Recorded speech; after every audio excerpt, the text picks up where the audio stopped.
So இங்கே வந்து அந்த விஷயம் என்னன்னா, காதலிச்சாலே வந்து அவன் வந்து கெடுத்துட்டாலோ இல்லை மற்ற விஷயங்கள் பண்ணாலோ புதிய பாதை சீதா வந்து ரேப் பண்ணவங்ககிட்டே வாழணுன்ற மாதிரி போகிற மாதிரி போயிடும். ஆனால் இதுதான் இந்த கல்ச்சரில் படங்களில் வந்து நிரூபிக்கிறது போகிறது. கடைசி வரை கூட பார்த்தீங்கன்னா ரிதம் மாதிரியான படங்கள்ல கூட பார்த்தீங்கன்னா அவங்க 2 பேரும் வந்து பேசுவாங்க கொள்வாங்க, ஆனால் அவங்களுக்குள்ள எதுவுமே நடந்திருக்காது. இன்னைக்கு தான் சார் நான் இந்த வள்ளின்னு ஒரு படம் பார்த்தேன்.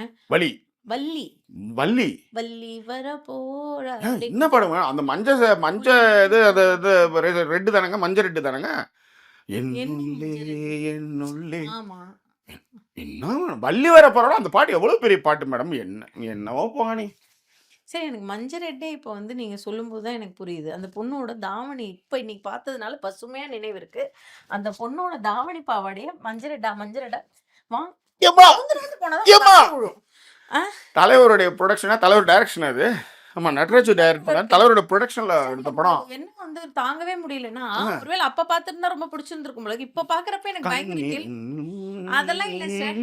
அந்த பொண்ணு ஏதோ உண்ணாவிரதம் மாதிரி எல்லாம் இருந்து அவரே வந்து ஏன்னா அவரு ரிஜெக்ட் பண்ணுவாரு. அந்த பாட்டுல தான் எல்லா மேட்டர் நடக்கும்.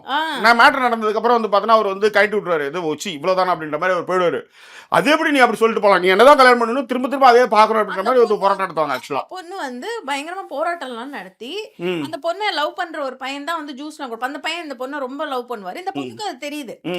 ஆனா இந்த கல்யாணம் இது பண்ணவன் தான் வந்து ரேப் பண்ணவன் தான் அவளே வந்து கல்யாணம் பண்ணிக்கணும்னு அவங்க அப்பாவே டிசிஷன் எடுத்து ஜெயிச்சிருவாங்க. அவங்க ஊர் மத்தியில் முன்னாடி எல்லாரும் கை தட்டி ஜூஸ் கொடுத்து அந்த பொண்ணோட உண்ணாவிரதத்தை முடிச்சு இவர் வந்து இது பண்ண வருவாரு.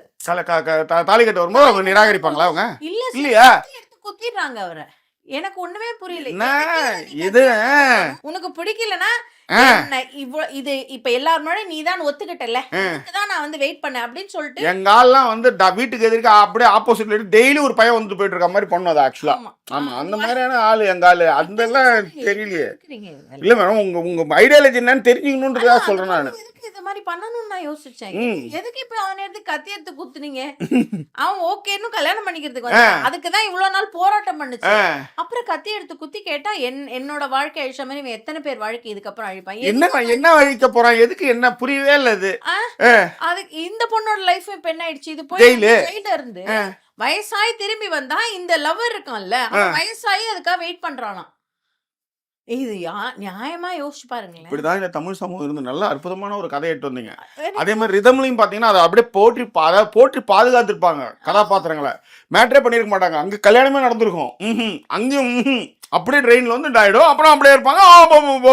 என்னது இல்ல சொல்றேன், என்ன ஓடாடா நல்லா அப்படின்ற மாதிரி வச்சுக்காங்களேன்.